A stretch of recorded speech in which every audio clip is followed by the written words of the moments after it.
Bonsoir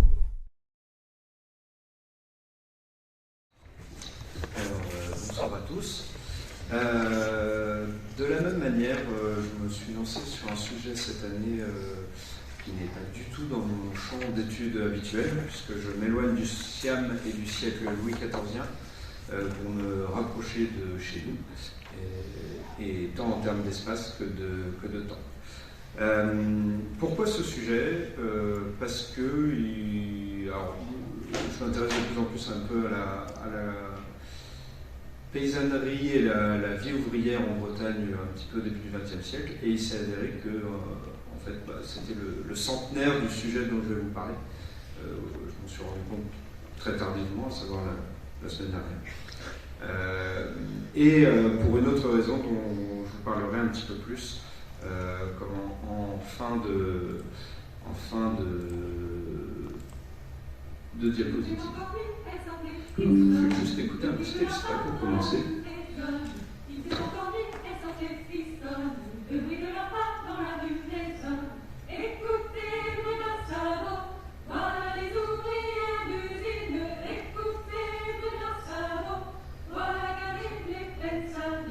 J'en ai entendu qui le sifflotait.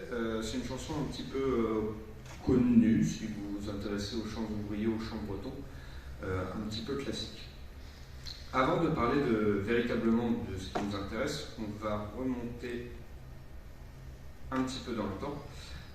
Dès 1795, avec Nicolas Appert, qui invente ce qu'on appelle communément aujourd'hui la conserve. Ce n'est pas réellement la conserve qu'il invente, mais la technique de l'apertisation. Un procédé donc qui consiste à mettre des aliments dans un récipient étanche, le chauffer pour détruire tous les micro-organismes pathogènes pouvant exister, ce qui va grandement améliorer la conservation des aliments en tout genre. Tout d'abord en bocaux, ils vont progressivement, d'abord en bocaux en verre, ils vont progressivement être utilisés dans des boîtes en fer blanc. Cette technique de conservation, elle permet un essor considérable de la consommation, notamment d'un produit fréquent sur nos côtes, à savoir le poisson. Mais Nicolas Appert, il ne nous intéresse pas plus que ça. Nous allons passer sur un autre personnage, un confiseur nantais, Joseph Collin, qui, avec cette nouvelle technique, va se dire qu'il y a un coup à jouer et va grandement s'intéresser au développement des conserveries sur les côtes bretonnes, notamment sur les côtes du sud de la Bretagne. En 1860, pour vous donner un petit chiffre, on compte 3 conserveries sur le Finistère sud essentiellement, un petit peu sur la côte du Léon. En 1880, 20 ans plus tard, c'est plus de 30 conserveries, on n'a pas le chiffre exact, mais 30 conserveries bretonnes, toujours sur cette côte sud, un petit peu autour de Brest. Et enfin, durant l'entre-deux-guerres, la Bretagne, c'est 132 des 160 conserveries françaises, pour ce qui est du poisson. Il faut donc comprendre que le poisson, la conserverie, c'est vraiment un milieu économique pour la population.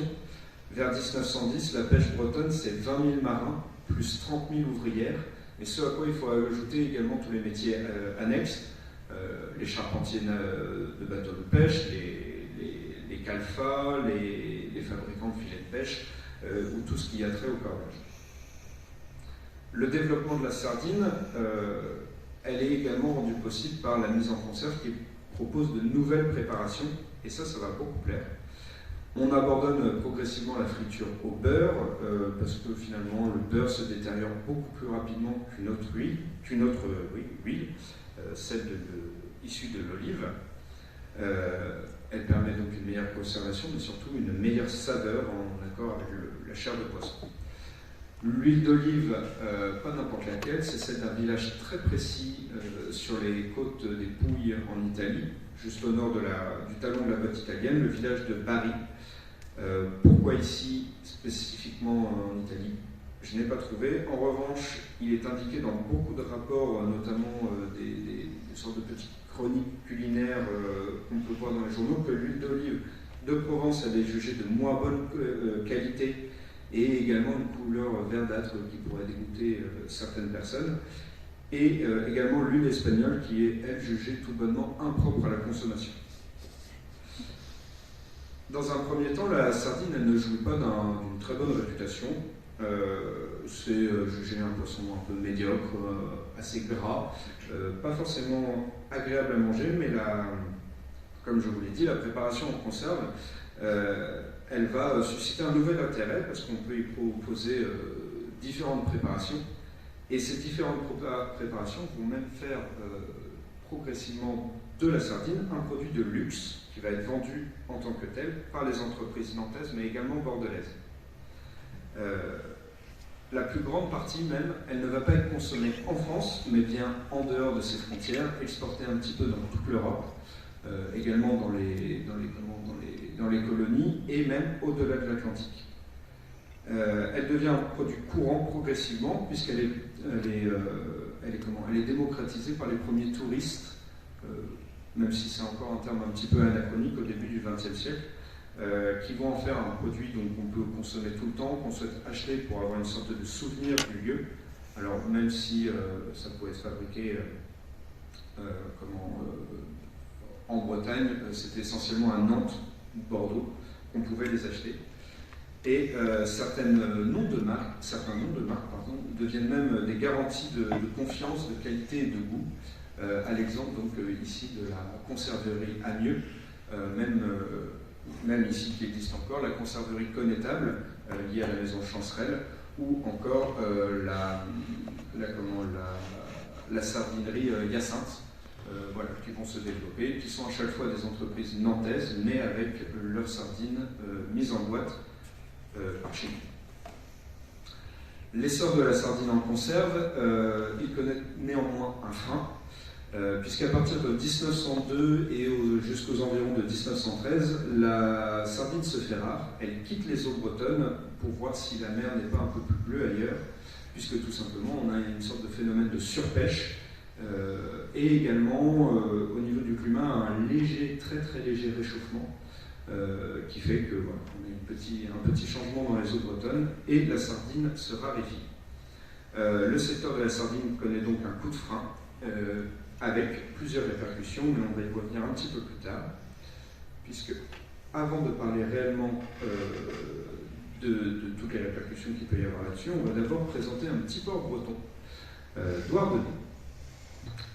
Douarnenez, la première conserverie s'y implante en 1851, et tout de suite, la ville va connaître une croissance très rapide. C'est une ville portuaire qui bénéficie d'un élevage très très régulier en sardines. Et du coup, voilà, plusieurs sardinières vont venir s'y implanter. En 1853, la fondation Connétable, c'est la fondation de la conserverie Connétable, issue à nouveau encore d'entrepreneurs nantais. À Douarnenez, on va trouver le développement d'une économie monospécifique uniquement basée sur la sardine dès les années 1850. En 1900, pour avoir quelques chiffres, c'est 40 millions de boîtes de sardines qui sont préparées à Douarnenez spécifiquement. Cette ville, ou ce port plutôt encore à l'époque, s'impose comme le premier centre en France de mise en conserve de sardines. Le Finistère compte 21 fabriques de conserve qui, là, sont vraiment censées, donc des conserves en fer blanc, qui sont censées répondre à la demande industrielle de contenants que propose Douarnenez, mais également les autres petits centres usiniers de mise en conserve. L'industrie sardinière, elle requiert une main-d'œuvre importante, habile, mais également malléable,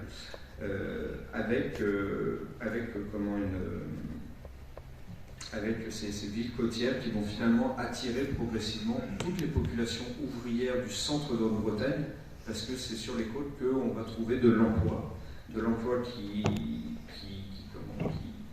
emploie très facilement, sans grand prérequis et en grand nombre.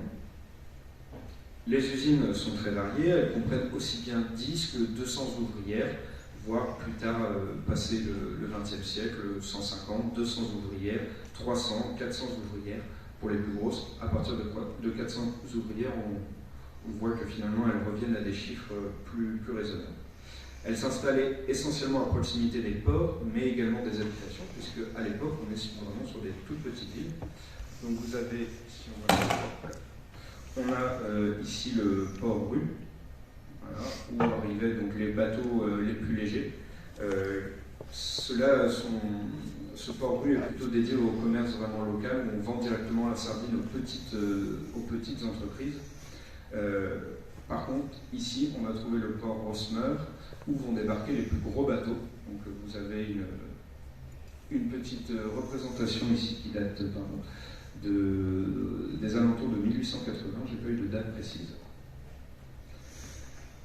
Il faut s'imaginer à l'époque que donc, Douarnenez, c'est 70 hectares de rues, de ruelles et de quais où résonnent les champs, les sabots, les mouettes également, puisque l'arrivage est quasi quotidien, et donc les oiseaux qui suivent les bateaux qui déchargent le surplus de poissons, parfois même directement des entrailles ou quoi que ce soit. Il faut s'imaginer un petit nuage blanc d'oiseaux qui suit continuellement les barques et qui reste aussi également à proximité des quais. Va arriver les premiers champs où le terme de Douarnenez arrive, notamment en français. C'est à Douarnenez qu'on pêche la sardine par mille et par milliers, on les porte à l'usine. C'est les premières paroles d'un chant un petit peu commun qui connaît plusieurs variations au fur et à mesure.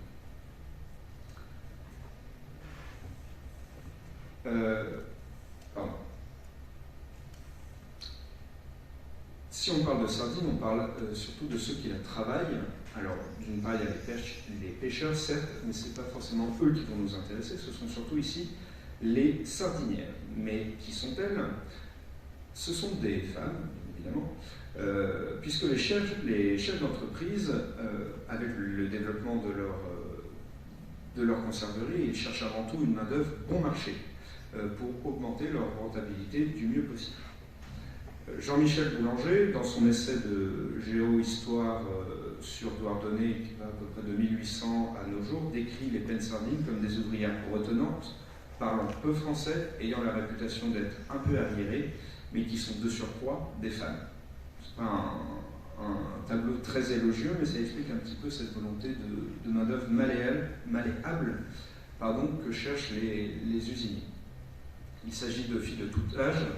On peut commencer à être sardinière dès 10 ans, on peut aller jusqu'à 80 ans, finalement on y va jusqu'à ce qu'on ne puisse plus plutôt travailler.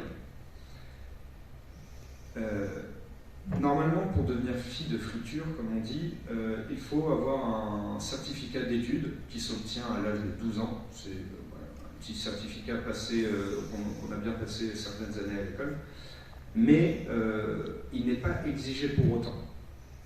Les plus pauvres jeunes filles arrivaient dès 10 ans dans l'usine, malgré, donc là si on prend la loi de 1892, elle interdit le travail pour les mineurs de moins de 12 ans.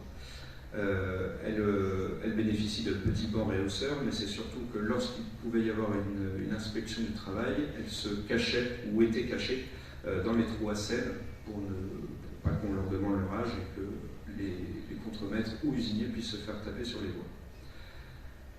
Les sardinières, elles sont corvéables à l'usine de jour comme de nuit, puisque cela dépend de l'arrivée des bateaux de pêche. La sardine est en effet un poisson extrêmement fragile, qui s'abîme vite et dont il faut tout de suite mettre en cuisson une fois qu'il a pu être vidé ou écaillé, même s'il y a peu d'écailles sur une sardine. Une journée de travail pour une sardinière, elle est prévue aux alentours de 10 heures, mais il peut fréquemment monter jusqu'à 17 voire 18 heures, puisque ça dépend de la quantité de poissons qui va arriver au moment donné. En comparaison, la norme de l'époque au travail d'usine, il est d'environ 14 heures par jour, ce qui est déjà énorme, mais quand on monte à 17-18 heures, on n'a plus beaucoup de temps déjà pour se nourrir, mais on n'a plus beaucoup de temps surtout pour se reposer. Les salaires sont également très faibles, puisque la rémunération pour les sardinières, il se fait au 1000 de sardines travaillées, ce qui fait qu'une sardinière gagne environ entre 3 et 12 francs par semaine. Alors, j'ai pas été extrêmement doué dans mon tableau de conversion, mais je me suis un peu renseigné sur la question, ce qui fait environ 12 ou 47 euros actuels pour une semaine. Inflation plus ou moins comprise, parce que j'ai pas tout à fait compris comment marchait le système, mais 4 ou 5 fois différentes, je suis arrivé sur les mêmes chiffres. Bien évidemment, si le travail est mal fait, il est retenu sur la paie. Anne Dénès-Martin nous indique que une historienne qui a travaillé sur le sujet, notamment des ouvrières en Bretagne, nous indique que les conditions de travail au moment où on va s'y intéresser dans les années 1920 sont comparables à celles des mines ou des usines du début de la deuxième moitié du XIXe siècle, donc peu d'évolution en seulement 70 ans, alors que dans certaines usines, on observe vraiment, comme il a été dit, des systèmes d'aération ou quoi que ce soit qui, mine de rien, rendent le travail plus aisé. On a voilà, des témoignages qui ont été recueillis, notamment dans un film qui s'appelle L'usine rouge. Quelquefois, ma mère me donnait un chou pour acheter de la poussière de gâteau. Par poussière de gâteau, il faut comprendre finalement les miettes qui traînaient sur les étals des boulangers et ou pâtissiers du port pour finalement pouvoir les manger comme goûter, comme récompense, comme petit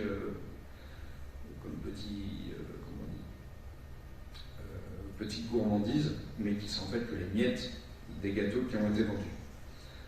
À ces journées donc, de travail, il faut ajouter la fatigue, l'épuisement perpétuel. Certains, on a des témoignages de sardinières qui tombaient littéralement de fatigue. Mais il faut rajouter la tenue du ménage et du logis, sachant qu'un logis à l'époque, c'est simplement une pièce de 5 ou 6 mètres carrés qui bénéficie parfois d'une mezzanine pour un couple avec enfant. Donc c'est pas vraiment très grand. Il faut ajouter également la peur quotidienne de la noyade du père, du fils ou du mari, puisqu'ils sont pour la plupart partis en mer pour pêcher, et c'est un métier dangereux. Le taux d'accident était relativement élevé à l'époque, puisque ce sont simplement, comme je vous avais montré, des embarcations à voile. On est dans une Bretagne où, même si on vit près de la mer, on n'apprend pas à nager forcément, et avec des côtes parfois capricieuses en termes de météo. Malgré tout, il ne faut pas résumer les sardinières simplement à des conditions misérables. Elles conservent un goût pour le beau, un entretien pour le logis extrêmement méticuleux, et on note le rôle de la dentelle, puisque, pour rappel, peine sardine, ça renvoie à tête de sardine, avec ces petits chapeaux que vous voyez déjà un petit peu, particuliers à la région de Douarnenez. Donc la dentelle, son travail et son entretien sont extrêmement importants, et certaines parlent d'un orgueil de l'impeccable, tant sur le côté vestimentaire que sur le côté l'entretien du domicile. Il y a une volonté de contraste très fort entre le logis et l'ambiance, et même l'odeur des usines. On parlait d'éviter de ramener l'haleine de l'usine dans le foyer, puisque forcément, 14 heures dans le poisson, ça finit un petit peu par sentir. Le symbole de la coiffe, donc c'est des pennes sardines, est assez important, puisque finalement, une petite part des économies des sardinières était justement dévolue aux vêtements, notamment donc, ces petites coiffes, puisque on est dans une Bretagne très pieuse, et il y a le moment important de la semaine qui est la messe du dimanche, où on essaye d'être dans ses habits du dimanche, le mieux habillé possible, le plus élégant qui soit. Anne Dénès-Martin, à nouveau, montre un petit peu que finalement cet entretien de la dentelle et du vêtement témoignait lors des messes du dimanche d'une coulisse de la lutte des classes, puisque les bourgeoises finalement se sentaient un petit peu privées de leur privilège de l'élégance, tant on dénotait, on relatait que les pennes sardines faisaient extrêmement attention à leur tenue pour les messes dominicales. Néanmoins, avec la crise donc, que je vous parlais de 1902 à 1913 à peu près, où les sardines commencent un petit peu à se faire rares dans les eaux bretonnes, il y a quelque chose qui n'est plus logique, qui fait que les sardinières ne tiennent plus, c'est le mille de sardines, donc le fait d'être rémunéré au mille de sardines travaillées. Pour les pennes sardines, les conditions de vie et de travail deviennent intenables, tant par le lieu où elles travaillent, la cadence, les horaires, les salaires qui sont très très faibles.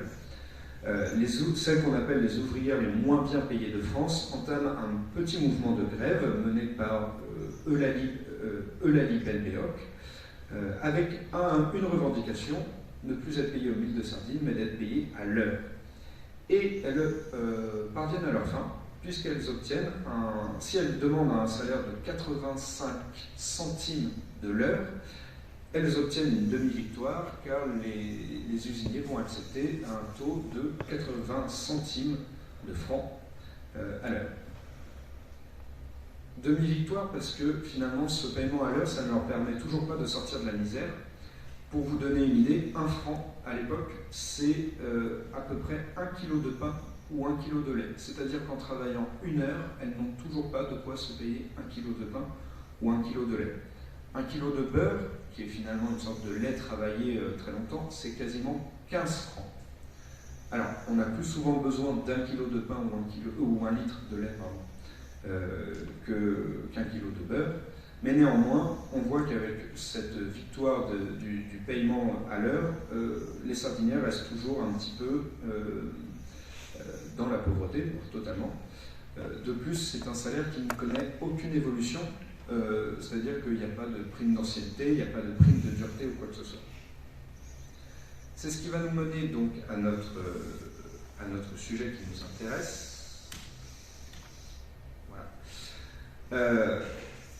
80 centimes, c'est très très faible. Un économiste chrétien et socialiste, Charles Gide, donc de l'époque, établit le salaire des sardinières largement inférieur à la moyenne de la classe ouvrière. La classe ouvrière de l'époque, donc là on est au début des années 1920, elle serait de 20 francs par jour à peu près, avec bien sûr des petits écarts selon les lieux, les métiers ou quoi que ce soit.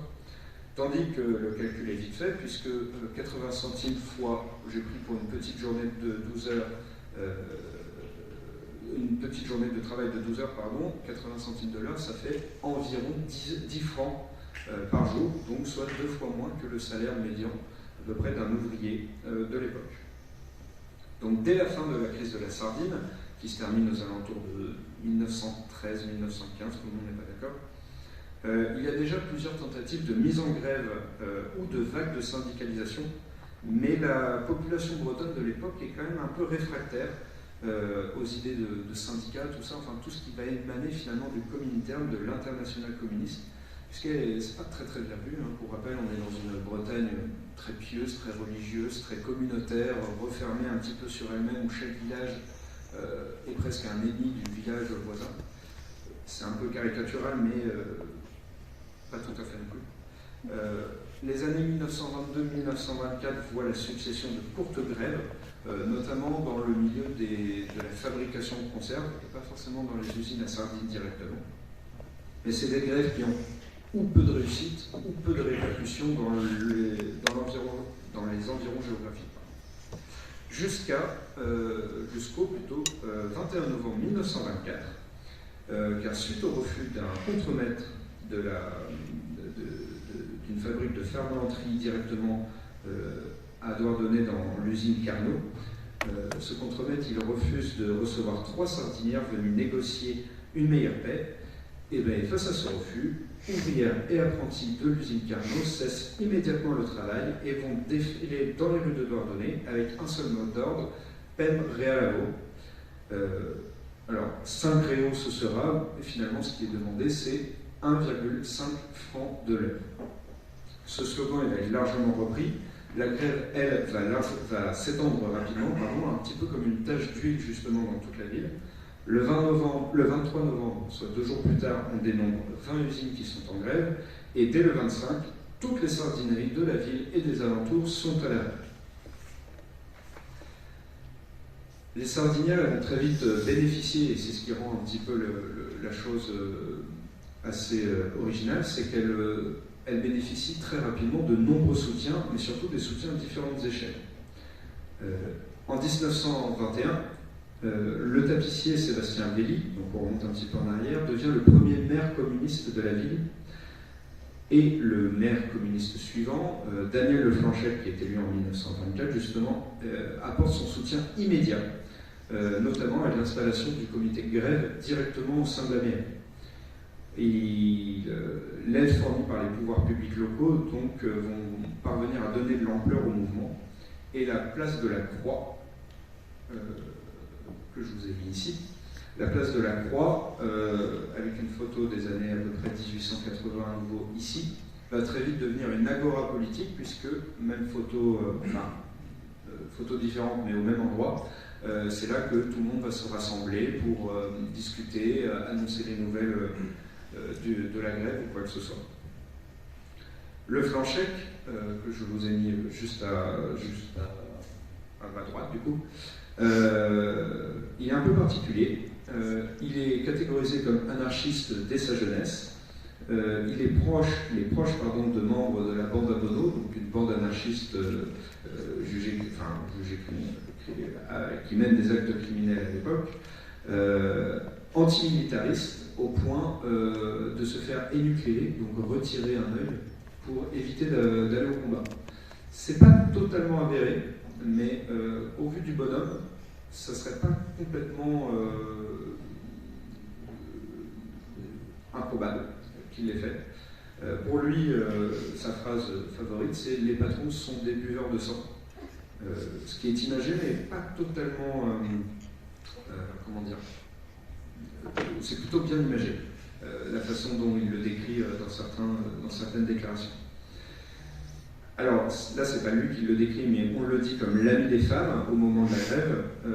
Il mène la distribution de soupes populaires, il mène la distribution également de sabots gratuits, puisqu'on est en Bretagne, on se chausse de sabots en bois, mais qui s'usent très très vite sur les pavés de la ville. Et surtout, il fait tout pour inciter les femmes à ne pas retourner au travail, malgré les problèmes d'argent qui vont finalement s'accumuler avec la grève. Les Sardiniens vont également obtenir le soutien de la part d'autres branches de la Sardine. Le 12 décembre, donc un peu moins d'un mois après, Michel Bordenay, qui est le délégué syndical de la CGTU des marins, ordonne à tous les marins de ne pas sortir en mer, et cet ordre il va connaître aucune contestation. Les marins vont rester à terre. Ce qui, vu que tout va être à l'arrêt, il y a une prise d'ampleur et la grève se fait connaître à l'échelle nationale avec un important relais médiatique. On va le voir un petit peu plus tard.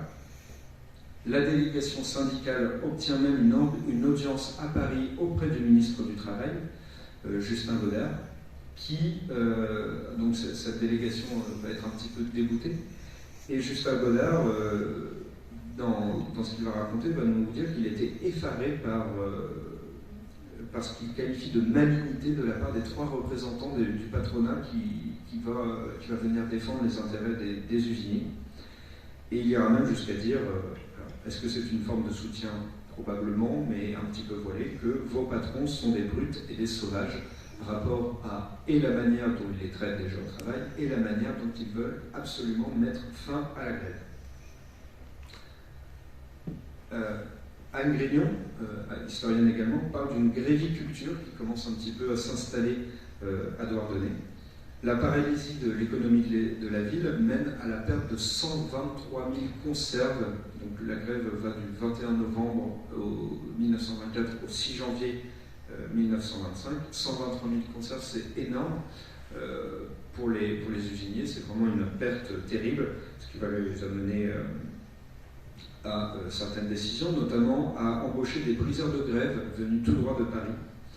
Et c'est ce qui va faire un petit peu basculer la grève dans une autre dimension, puisque le 1er janvier, les briseurs de grève déclenchent une bagarre dans un bar, et Léon Régnier, donc un briseur de grève, va même tenter d'assassiner Daniel Le Flanchec, qui était une sorte de meneur un petit peu à part, mais un soutien important, en tentant de lui trancher la gorge. Ce qui fait que la RIPS dégénère, les briseurs de grève tentent de se réfugier à l'hôtel de ville. Alors, pourquoi là, sachant que c'est une mairie communiste qui soutient la grève à 200%, c'est un petit peu bizarre, mais les Douarnenais n'en avaient que faire de l'hôtel de ville, parce qu'avec les briseurs de grève à l'intérieur, ils n'hésitent pas à y mettre le feu. Et ça sert un petit peu de point de bascule, puisque le préfet voit que ça dégénère complètement. Là, pour lui, la ligne rouge est franchie, et il faut accéder aux revendications. Les émeutes et les événements du 1er janvier sont médiatisés complètement par la presse nationale, notamment par un député qui est également le directeur de l'Humanité, qui soutient complètement le mouvement en place. Il va sur place participer aux grèves, en tout cas il se montre proche des grèves. En tant que député, il va aussi défendre la cause à l'Assemblée, mais également dans différents articles justement du journal L'Humanité, et tout ça, ça va accorder une légitimité à la lutte sociale. Résultat, dès le 6 janvier, un peu moins d'une semaine après cette rixe dans un bar au moment du Nouvel An, un contrat de fin de grève est présenté au juge de paix, qui est une institution de juridiction locale, et elle est validée à la fois par les représentants du syndicat et à la fois par les représentants du patronat. Victoire? Pas vraiment. Certes, on a une augmentation des salaires, mais simplement de 20 centimes. C'est-à-dire que le réo qui était demandé, donc le 1 franc 25, reste à 1 franc, ce qui est environ à peu près 4 euros de l'heure.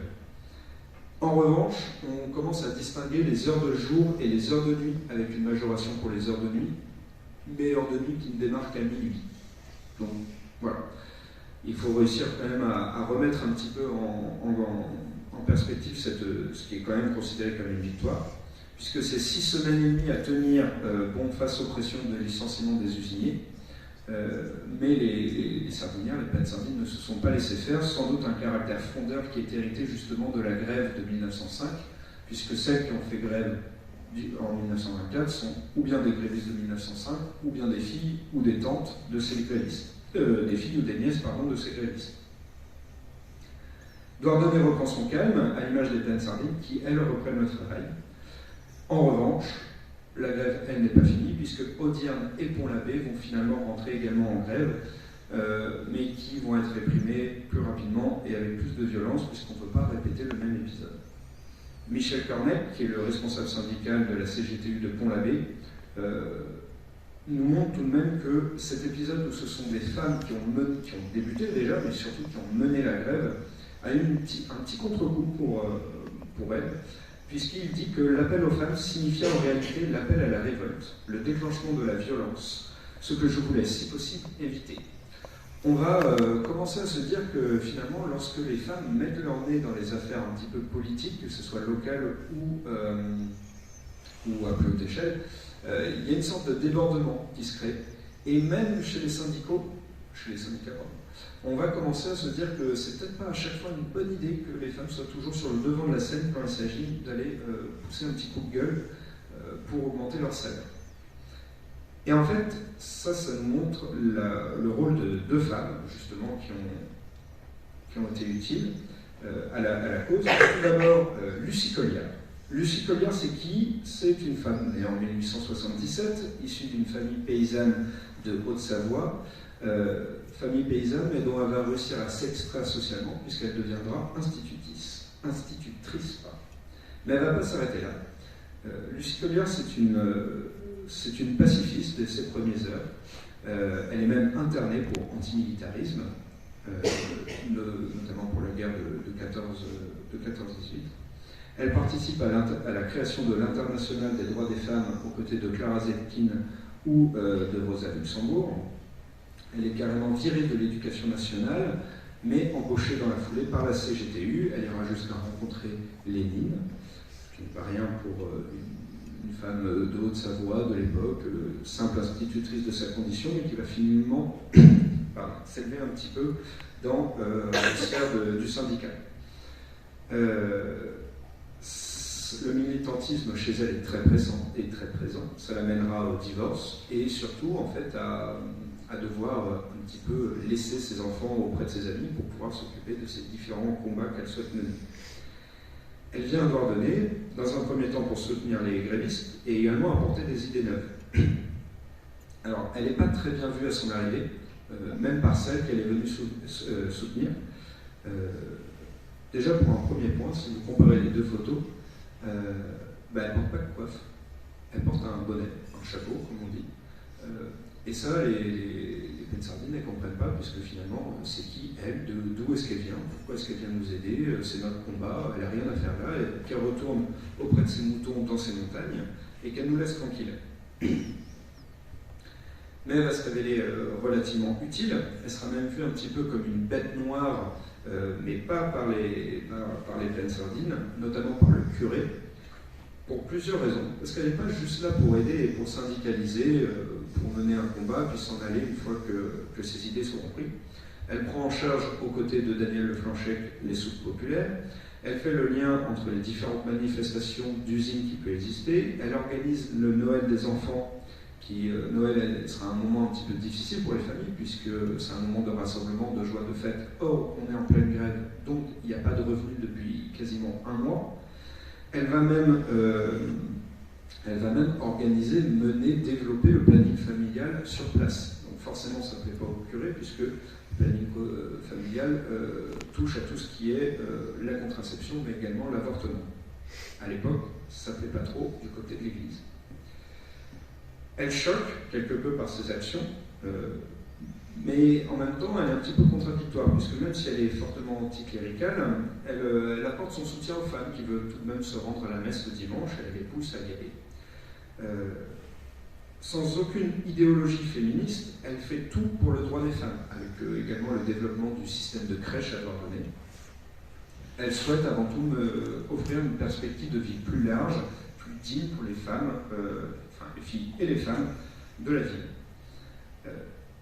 Si elle soutient aussi fermement le mouvement de grève des femmes de Douarnenez, c'est parce que selon elle, en fait, les femmes, elles rentraient en grève non pas parce qu'elles souhaitaient quoi que ce soit, c'est surtout parce qu'elles n'y parvenaient plus.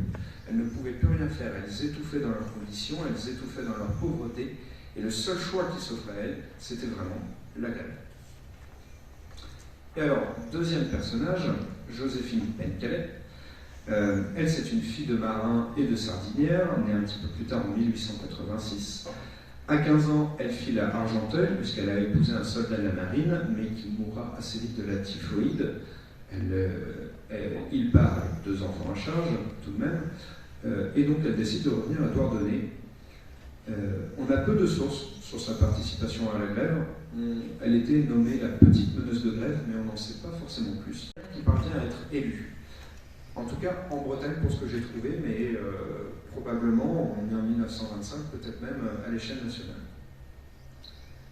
C'est intéressant puisque, à l'époque, seuls les hommes votent. C'est-à-dire que les hommes qui ont voté ont accepté Joséphine dans la liste, le 4e nom tout de même, de Daniel Le Planchec. Alors, en fait, Daniel Le Planchec, c'est surtout survécu d'une faille juridique, puisque les femmes n'ont pas le droit de voter, elles ont le droit de se présenter, mais elles n'ont pas vraiment le droit de se faire élire. Voilà. Lui, il a profité que ça soit écrit à demi-mot dans la loi pour présenter Joséphine à ses côtés. Elle participe tout de même à 5 conseils municipaux, avant que sa candidature soit finalement invalidée par un conseil d'État, puisqu'on dira d'elle, après tout, ce n'est qu'une poissonnière, sous-entendu, elle n'a rien à faire là, qu'elle dégage au plus vite. Elle perpétue néanmoins par la suite la lutte syndicale, avec notamment, où elle mène particulièrement un combat centré sur la place de la femme en politique. Alors, pourquoi ce sujet? Donc, comme je vous l'ai dit, la grève de 1924, c'est son centenaire cette année. Bon, Johan nous a proposé avril, mai, juin pour les conférences et non pas novembre, décembre, mais qu'importe. Ce qui est important de noter, c'est que la grève des peines sardines de 1924, c'est une grève de femmes, pour les femmes, par les femmes. On dénombre à peu près 75% de femmes durant la grève à réellement participer. Les chiffres diffèrent, ou bien on partirait de 2200 femmes, donc 75%, ça nous mène... j'ai pas été très doué en maths, ou bien simplement la présence de 2000 femmes. Ça ne veut pas tout à fait dire la même, ça veut pas tout à fait dire tout à fait la même chose sur l'ampleur de la grève, puisque finalement on parle d'une grève de Douarnenez, mais il faut bien comprendre que là je vous ai mis une photo de Douarnenez, c'est à toute petite échelle, il faut imaginer tous les petits ports et villages qu'il peut y avoir aux alentours. Il faut bien distinguer une chose, c'est que cette grève de 1924, c'est avant tout une lutte sociale. Et on lui prête aujourd'hui le discours d'une lutte féministe. Alors, pourquoi est-ce que c'est une lutte sociale? Eh bien, parce que ces femmes, elles sont rentrées en grève par volonté d'améliorer leurs conditions de vie et leurs conditions de travail, donc avant tout sortir de la misère. Ce n'est pas totalement une réussite, puisque 1 franc de l'heure, finalement, on ne sort pas de la misère avec ça. Mais toutefois, il n'y a pas de réelle volonté de pensée, d'idéologie féministe derrière cette volonté, derrière cette grève. Apporter le discours féministe derrière cette lutte, c'est apporter une rétrolecture contemporaine. C'est ce que nous dit Anne Grignon, d'ailleurs, dans plusieurs de ses interventions. Puisqu'on n'a surtout pas d'éléments qui vont dans ce sens. Toutefois, ce n'est pas parce qu'il n'y a pas de volonté féministe à l'instant T que justement ce combat, cette lutte, elle ne peut pas être reprise par la suite, puisque si cette lutte ne demande pas d'une revendication égalitaire vis-à-vis des hommes, les marins restent bien mieux payés que les femmes encore à l'époque, enfin les femmes d'usine en tout cas à l'époque, il y a tout de même cette volonté de pouvoir améliorer sa vie en tant que femme et de ne plus simplement vivre dans la misère la plus totale. Les événements de 1924, ils sont repris aujourd'hui à la fois pour leur dimension de lutte sociale, mais également à la fois pour leur dimension de lutte de femmes, non pas de féministes, mais qui peut être repris par le discours féministe aujourd'hui. C'est notamment à travers les chants, comme je vous ai fait écouter précédemment, puisque ces chants finalement sont le principal héritage qu'on possède un petit peu de ces différents événements, la lutte de 1905, la grève de 1924 et toutes celles qui vont s'éclainer par la suite. Le but de ces chants, c'était d'apporter un petit peu de joie dans la misère. C'était des chants de pêche, de marins, de peine, de retrouvailles.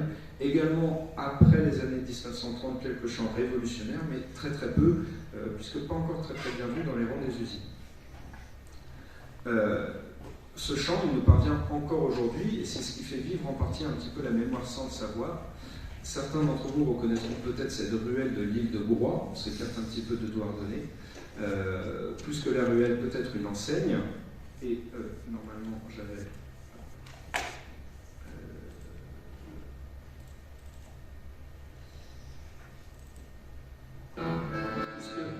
Dans cette enseigne, justement, il y a toujours un petit peu cet esprit révolutionnaire, gréviste, mais surtout chanteur, où on essaie de perpétuer les différents chants qui avaient pu exister à l'époque.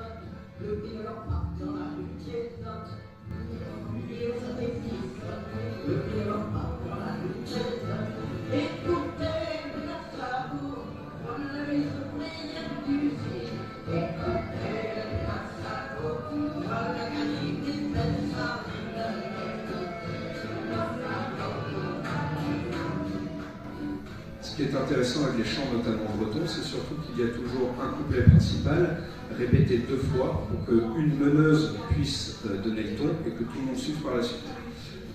Vous avez donc ici Claude Michel, compositrice, autrice, musicienne en tout genre, malheureusement décédée le 17 décembre 2023, une habituée de l'enseigne de Bedef, mais une habituée de toutes les enseignes de Bretagne qui perpétue constamment le chant des peines sardines, ou du moins qui perpétuait constamment le chant des peines sardines. Et juste avant, si jamais, c'était Les Lèvres révoltées en introduction, donc un groupe de chanteuses féministes justement qui reprennent constamment ce chant-là. Cette petite conférence s'inscrivait justement dans le « Je n'ai pas lutté en vain », puisque si les peines sardines n'ont pas réussi à avoir leur totale revendication, elles ont néanmoins permis à d'autres luttes sociales, féministes par la suite, d'avoir plus de matière pour pouvoir mener le combat de plus en plus loin. Je vous remercie.